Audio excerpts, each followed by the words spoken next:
Paris Tonight is brought to you by Smartwater. Well, hello there. I bet you didn't expect to see me here. Or maybe you did, I don't know. Anyway, this is the world famous Moulin Rouge. You may have heard of it. It's only been around for like 135 years, NBD. It's a pretty big deal. People from all over the world come to check out all the fun that goes on in there. Each and every night there's multiple shows, there's singing, there's dancing. It's very Parisian. And so you're also probably wondering, what does this have to do with the Olympic Games? What does this have to do with Canada? Well, guess what? It all comes together because there's a Canadian dancer who's been performing there for the past year plus, and she's also doing great things on social media. She's become a social media sensation. In addition to that, she performed at the opening ceremony. You see how it's all coming together? Paris, Canada, opening ceremony. It's very much us. We're gonna go inside and see how she gets prepared and maybe even try our hand at a can or two, all right? This is gonna be a grand old time. I can't wait. Also on today's show, we'll talk to an Olympic diver who finished 4th today, but still has her sights set on medals next week. And of course, Canada, Colombia, massive game, backs against the wall. That's the one everyone's talking about today. All right, so obviously all eyes are on the Canadian women's national team. Massive, massive match against Colombia. It's simple, win and they move on. Lose or draw and they're out of this tournament, and obviously there's been all kinds of drama surrounding this tournament. They should have 6 points, they don't, deducted, you know the story by now. This is fun. I'm at the Canada Olympic House. I'm with our own, I'm watching the game, but it's not as fun as it could be. Colombia House is like literally around the block. I'm gonna go watch with the enemy, all right? And guess what? I have a great idea. The Lululemon store is right over there. I don't look very Canadian right now. I'm gonna wear something and then we're gonna go over there. 1 second. Gotta get my game face on. This is intense. There's no turning back. All right, so Colombia House is right over there, and it's pretty raucous. I mean, there's a ton of people there. So what I'm gonna do is, I'm actually gonna take this off so they let us in, and then when we get in, I'm gonna put it back on. Don't worry, I'm not nervous, I'm not afraid. I just think this is smart. So we're standing outside Colombia House right now.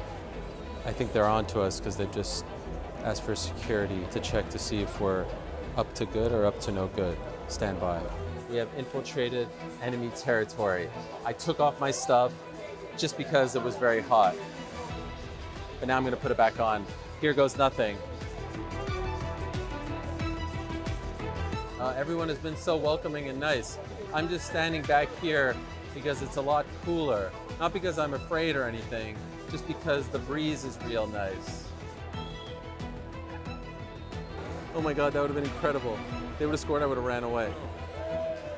I come in peace, I come in peace. Who are you rooting for? Well, guess. Oh, okay, all right. Well, good luck. Thanks a lot. Thank you. Colombia missed by that much. We're okay, we're okay, we're okay, we're okay. Canada scores! 1-0 Canada! Oh, sorry.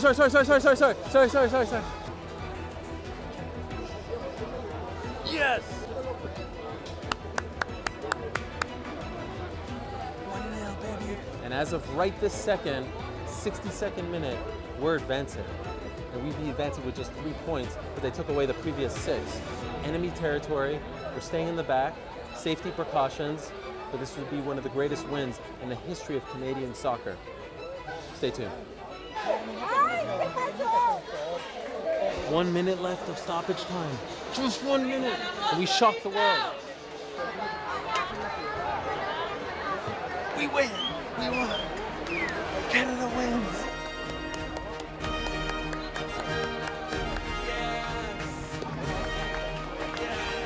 We did it! Canada wins! Canada advances! One of the most incredible moments in Canadian soccer history. There's not a smile in the house except for one. Sorry. I love Colombia. Yes. All right, we did it. We survived. Now let's go back to Canada Olympic House to talk to our very own Amy Walsh about what just transpired. Come on. All right. And we're back, safe and sound, and we're being joined by former national team member, Olympian Amy Walsh, one of our own.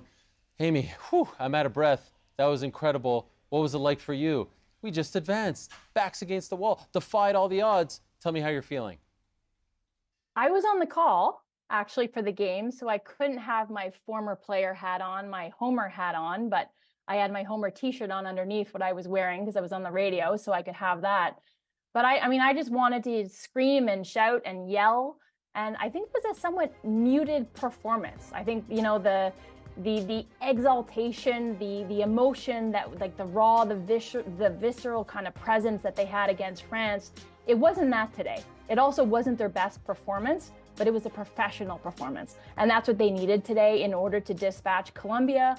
And, you know, they got 6 points taken from them, deducted by FIFA. So they ran the table and they got 9. Undefeated, yet sitting on 3 points, and they're through to face Germany on August 3rd. And I'm pumped. I'm so happy for them. I'm so happy for those players, for those women. And also I'm happy for the program. I'm linked to the program because of my history, because of the 10 years that I had with it. And I think all Canadians are feeling like they're linked to this program and to these women, to these players, because of the grit and the determination and the heart that they've shown. And I think they've represented Canada incredibly well on the Olympic stage.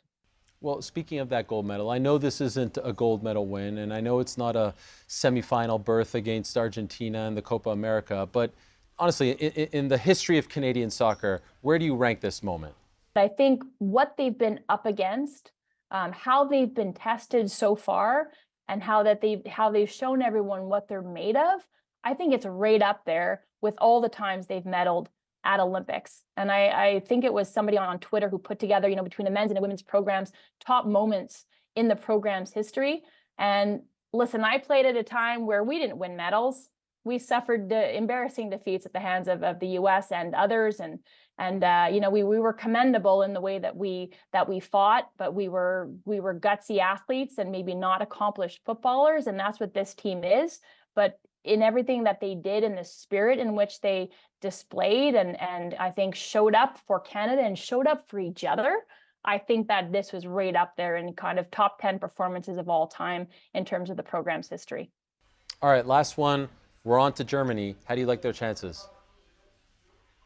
I think Germany hasn't looked that good. I didn't know whether it was going to be Germany or Australia, and depending on the results. But you got to think that if you're any other team but Canada, I mean, that's an opponent that you fear. You know, a team that's able to put it together the way that they have done against France, against Colombia, against New Zealand, just the run of form that they're on. If I'm the opponent, I'm Germany, I'm pretty scared of this Canadian team that's coming at me, and they've looked a little bit underwhelming. So I think my money is and my bias is showing clearly, but I'm happy to fly that flag proudly as an ex-player, is on the Canadians here to get it done against Germany. Yeah, we could throw out our journalistic integrity here. I was told I you're never allowed to be had a it. homer I'm not a during the journalist. Olympics. I think I had it, but I left it back home. So for now, I'm just going to fly the Canadian flag for all of us from here. We had a grand old time. Always great to talk to you, Amy. Appreciate it very much. Thank you. Outshine Gold, presented by Lululemon. Well, it's very busy today at Canada Olympic House, but all eyes are on our guest at this time. She had a great showing in the 10-meter platform synchronized dive event. She's looking to do big things in just a few days, but she's kind enough to join us right now. She is Calgary's own Caeli McKay, who finished fourth in the synchronized dive event. And I'm sure, you know, we've talked to some athletes who have come here with a medal, and I'm sure you're somewhat disappointed. Could you tell me, despite an incredible showing and finishing oh so close, the emotions that you are feeling right now? Because you should be very proud of how you did.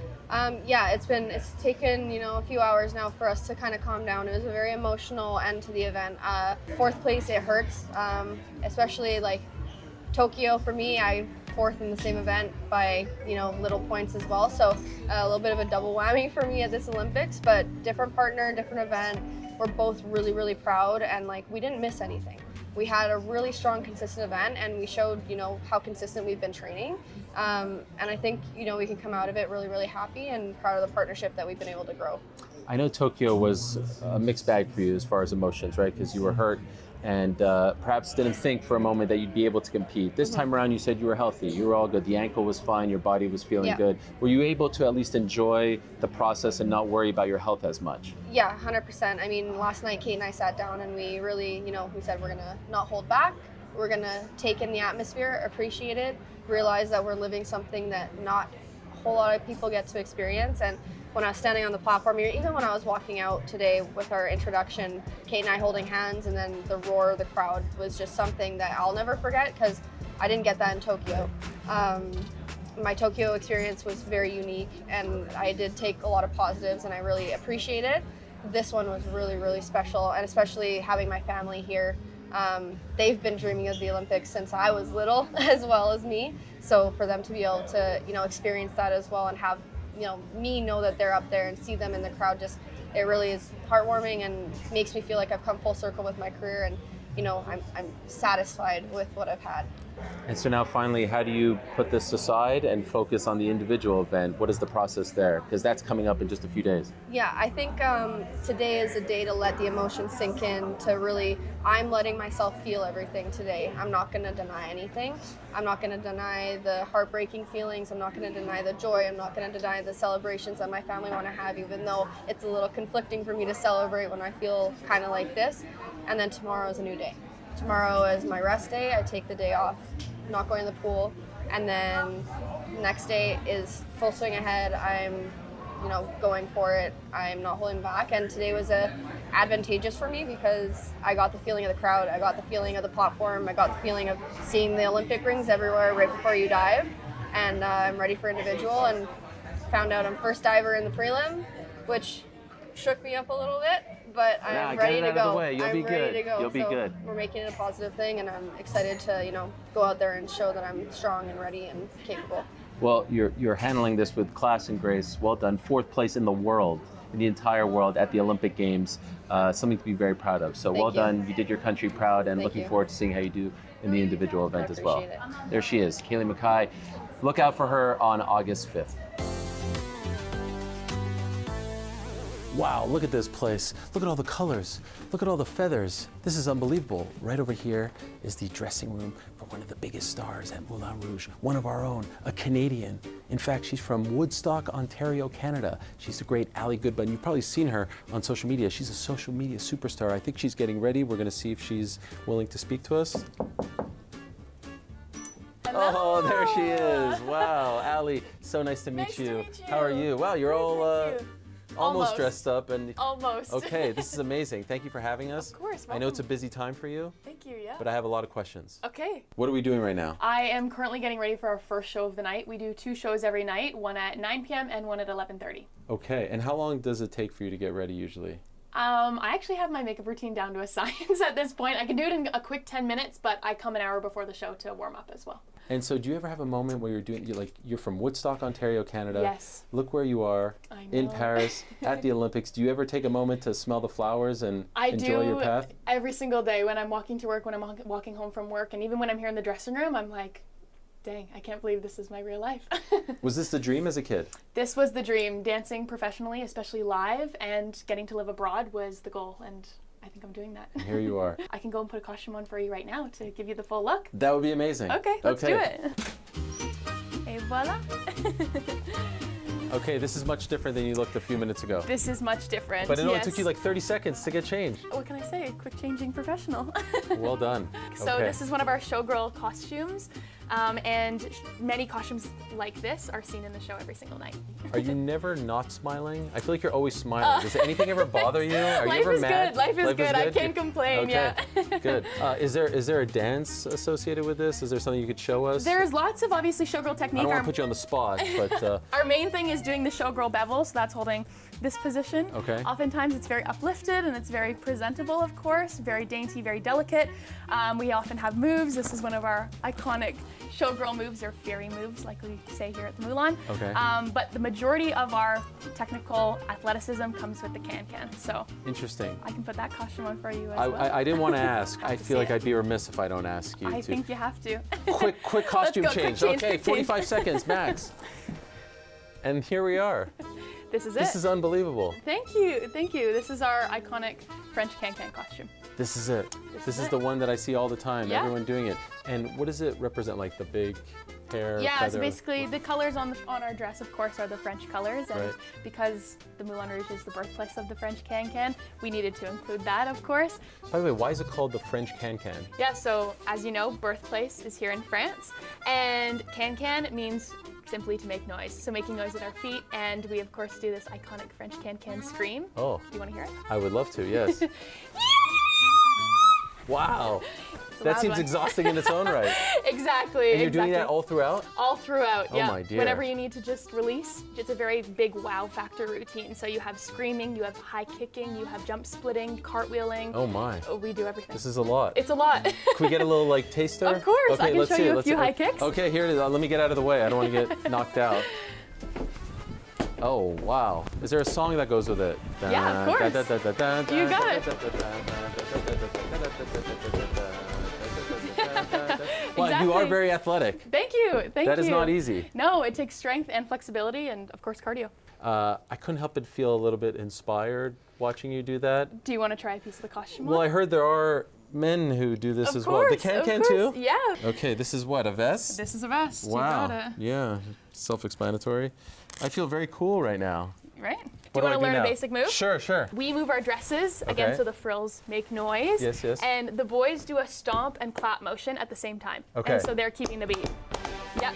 And I just shake. Dun, dun, dun, dun, dun, You got dun, dun, it! dun, dun, And dun, throughout it, dun, we dun, can dun. scream whenever we want.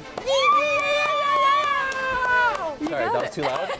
No, it's Okay. never too loud. That's Okay. the best part. I want to go perform in front of people now. Right? Like, I feel, It's a good feeling. I feel like it's taking over my body, my soul. Do you want to do a partner trick? I don't want to embarrass you though, because I'm actually No. quite good. Okay, So I don't want oh. you to. No, I'm kidding. I'm kidding. Yes. Okay. Okay, so this is called the piano ma. Okay. You have to face backwards. Yes, yes. You grab around me, I grab Okay, around you. all right. And then you have to take your hand, or your Oh, foot in your gosh. hand, sorry. Yes. So you're grabbing like your foot that? to Oh the my outside. gosh. I've never done Stretch this. it as far as you can, and then we hop backwards in a circle. How do we? Like this? Yeah, Hey, we're doing it. I'm can-canning. Yes, keep going. Oh my keep gosh. going. I'm gonna pull my hamstring though is the problem. Okay, yes. And of course, throughout that, you yes. scream. Oh my gosh, okay. Just to add I another don't know if I element. could do that and scream. This is like too strenuous for me. It's a lot. You do that twice a night. How long is each show? An hour and 45 minutes. Oh my gosh. Yeah. 10 or so outfit changes? You got it. How are you not exhausted? We are. You are, okay, you are. 8-minute abs, 8-minute can-cans, even better. She's incredible. The great Allie Goodbun, she is unbelievable. Catch her here at Moulin Rouge every single night. If you're coming to the Olympics, come on down. I won't be here, but she will. And don't forget, follow her on all forms of social media. She's a superstar, and she's making us proud. Thank you so much. Here comes, oh my dear. Oh my gosh. Wow.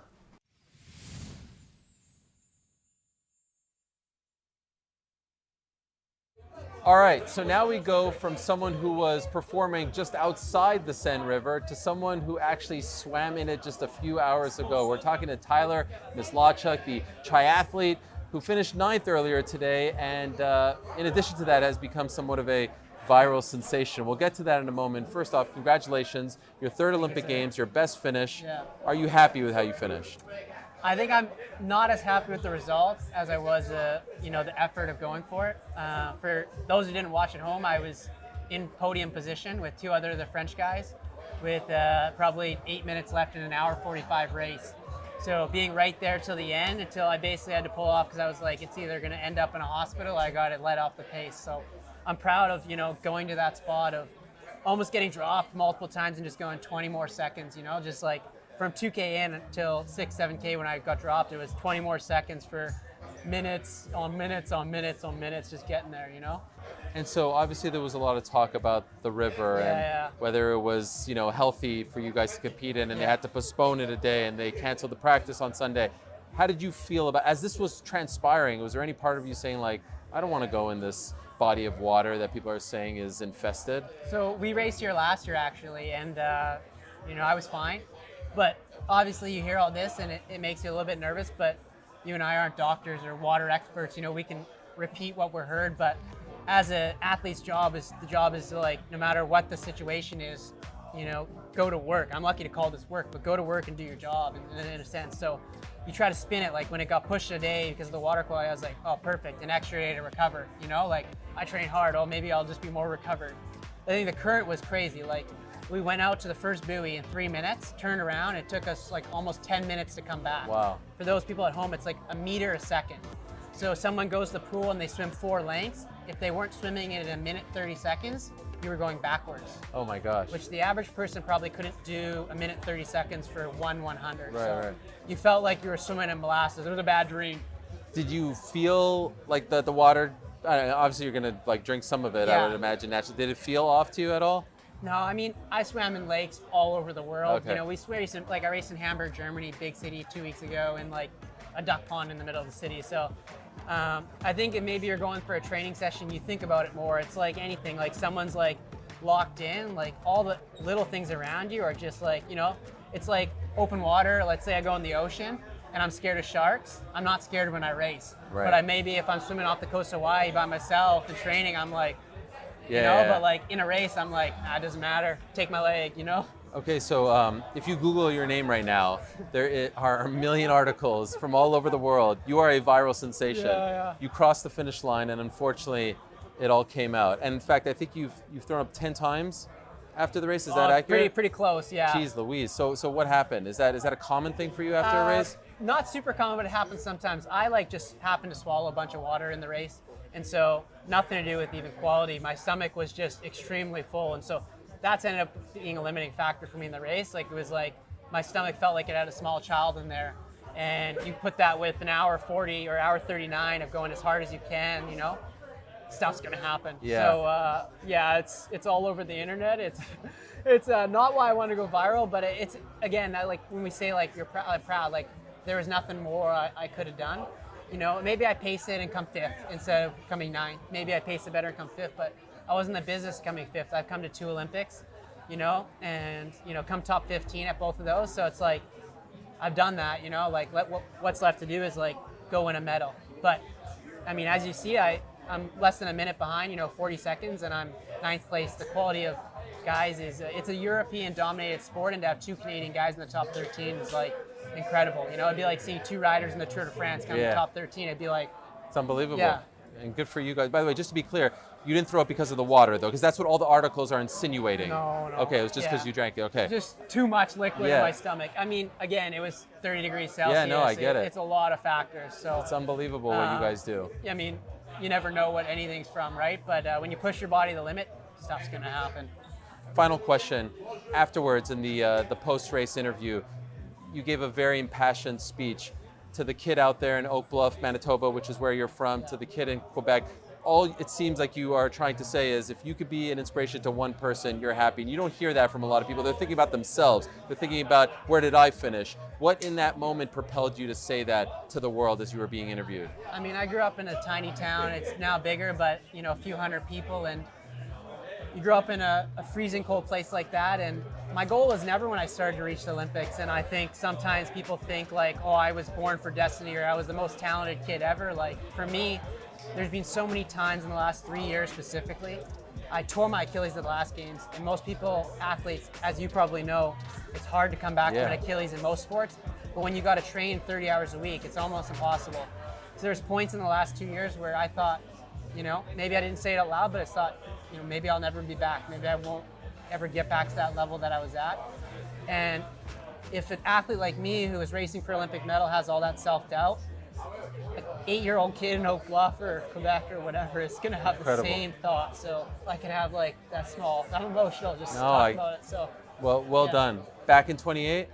We'll see. We'll see. We'll have a poutine and a few beers and then maybe make a decision. Well, you should be very, very proud, and Yeah. the country is very proud of you as well. Thank you. Enjoy the poutine, enjoy everything that comes with this, and you know, hold your head high because it was incredible watching you perform out there today. Well done, really and appreciate it. congratulations. It's an honor.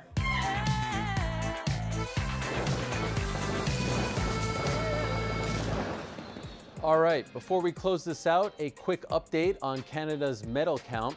Earlier tonight, Montreal's Ilya Haroun won a bronze medal in the men's 200-meter butterfly event. That's Canada's first ever medal in that particular event.